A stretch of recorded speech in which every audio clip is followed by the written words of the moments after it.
Nick Ortel here from Foster, Swift, Collins & Smith. And today I want to talk to you about a topic that is important for many startups, many entrepreneurs, and companies of all levels. And that is making sure that you comply with federal and state securities laws while you're raising money from third parties. Now, the topic of securities laws is really complex. And I'm talking today for 4 or 5 minutes, so there's no way that I can go through all the details, and equip you with everything that you would need to know about securities laws. But what I do want to do is this. I want to equip you with what I'll call the Cardinal Rule. And that will allow you to identify issues in the future where you're crossing into areas where you could have a securities law issue. And the Cardinal Rule is this. It's that any time that you're selling a security, you need to satisfy an exemption from securities registration. Okay, so anytime you are selling a security, you need to have an exemption from registration. So a couple things in that definition. Obviously, it's important to know what a security is.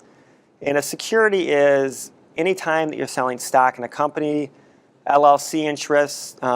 It can be debt anytime that you're issuing debt in exchange for money, whether it's straight debt or convertible debt.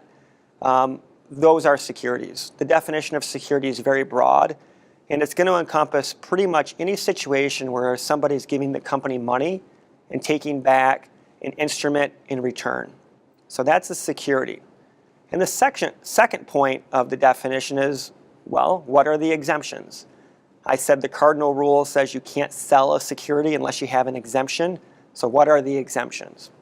Well, again, I'm talking for 4 or 5 minutes, so I can't go through all of them. And I want you to note that there are many, but 2 important ones are these. There is SEC Rule 506B and Rule 504 of the SEC.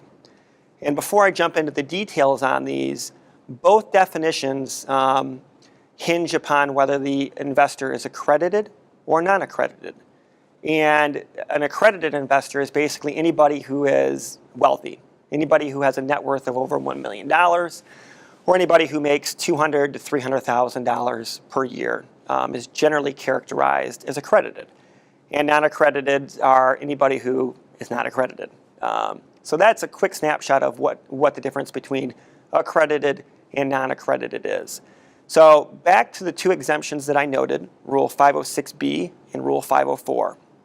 Rule 506B is going to give you an exemption to sell an unlimited amount of securities, dollar amount, to an unlimited amount of accredited investors and up to 35 non-accredited investors. And it has a bar that says you can't use general solicitation. So these investors have to be people that you have pre-existing relationships with. You can't post, you can't advertise or market your securities offering on Facebook. You can't run an advertisement in the paper. You got to have pre-existing relationships with these people. So that's Rule 506B. Rule 504 allows a company to sell up to $5 million of securities to accredited and non-accredited investors, and there's no caps on the numbers of those investors. So unlike Rule 506B, there's not a 35 number cap on the non-accredited investors. And just like Rule 506B, Rule 504 also prohibits you from using general solicitation.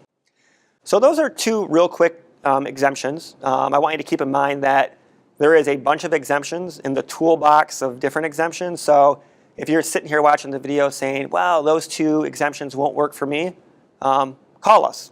There's a lot of exemptions that we can work from to help you raise money and comply with the securities laws. But more importantly, keep the Cardinal Rule in mind. If you're selling securities, you need to satisfy an exemption. And please be sure you do, because if you don't, there can be real serious consequences. So thank you, and please let me know if you have questions.